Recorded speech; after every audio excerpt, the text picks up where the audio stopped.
Hello guys, welcome to Top Wisdom. Today's topic is how you can get level 7 or a distinction on economics. How you can get a distinction on economics. So guys, I want you to listen carefully because everything I say, I'm saying according to my experience how I got higher marks on economics. So it's not like I was a smart learner or something like other people used to say that I'm smart. I'm not smart. It's just that I work hard. That's all. I work hard and I pray. That's all.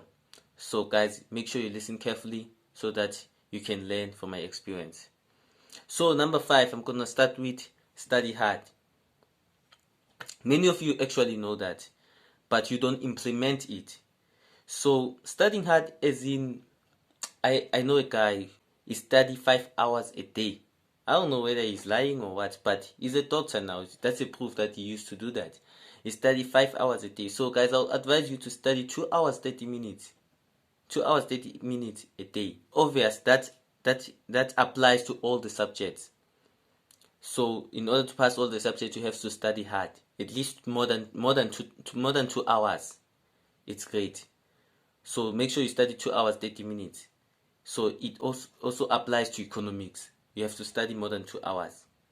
So number 4, study to know. This is how you get a distinction on economics. You study to know. Economics is not like other subjects. It's not like I'm saying other subjects are not worthy or something like that. It's not like other subjects compared to business studies. Business studies you can just cram and pass. And that works because I had a friend who did that and it worked out for him.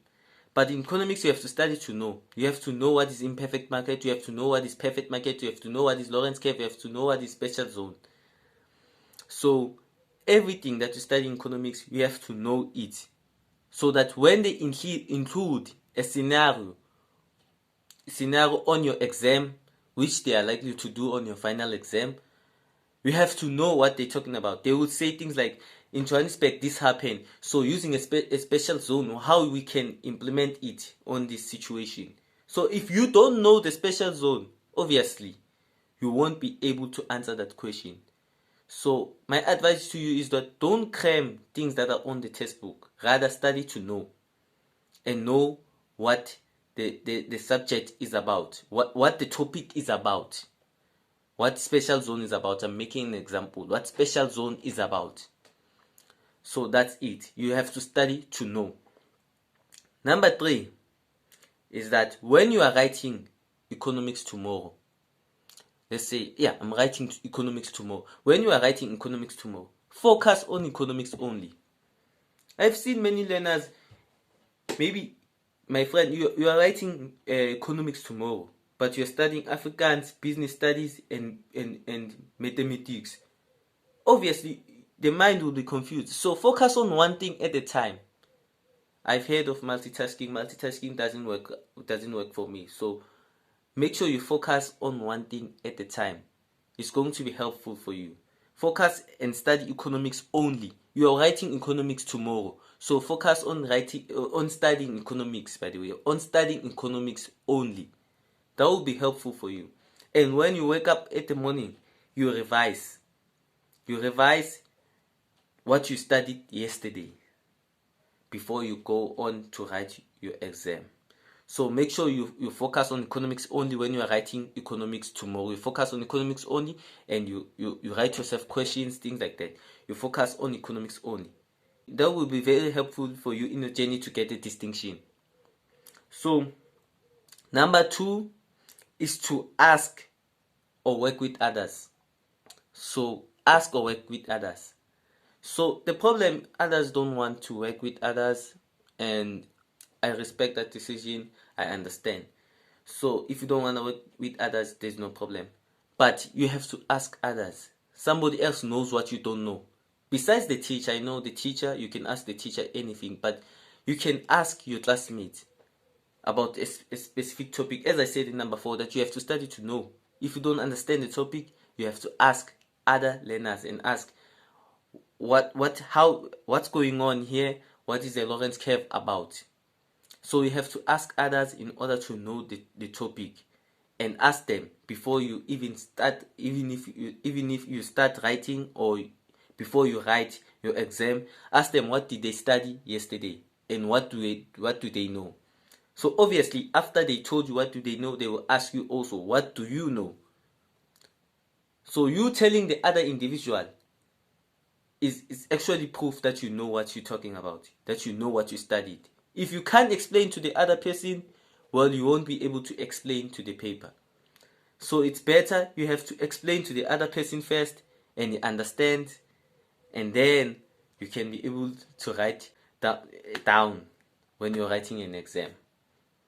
So because especially in final exam, when you talk, I'm talking to Matrix now, when we talk about when we talk to Matrix, in final exam your paper won't be marked by your teachers, will be marked by the teachers of the other school. So the teacher who's marking your paper doesn't even know you, so he won't show you Messi and say, I know this kid is a humble kid, so I'm gonna give him or him marks for this. If the teacher doesn't understand, you just mark it wrong.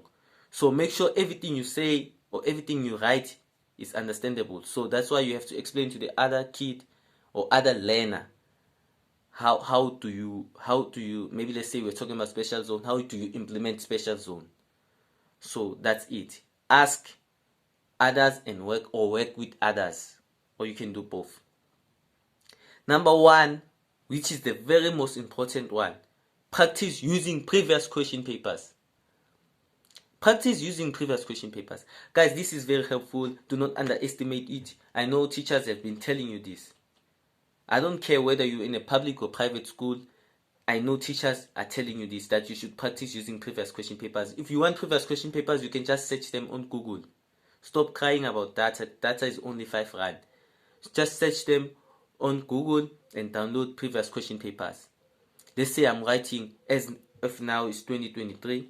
You can download the previous question paper for 2022 and start with it.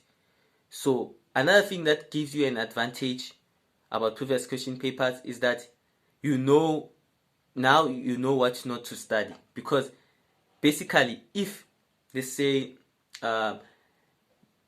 last year's essay was perfect market, you won't be likely that this year's essay will be perfect market. So make sure you study using previous question papers. So guys, that's it for today. That's it. That's how you get level 7 or a distinction on economics. Make sure you subscribe to my channel and make sure you like the video and share the video to other learners. Peace.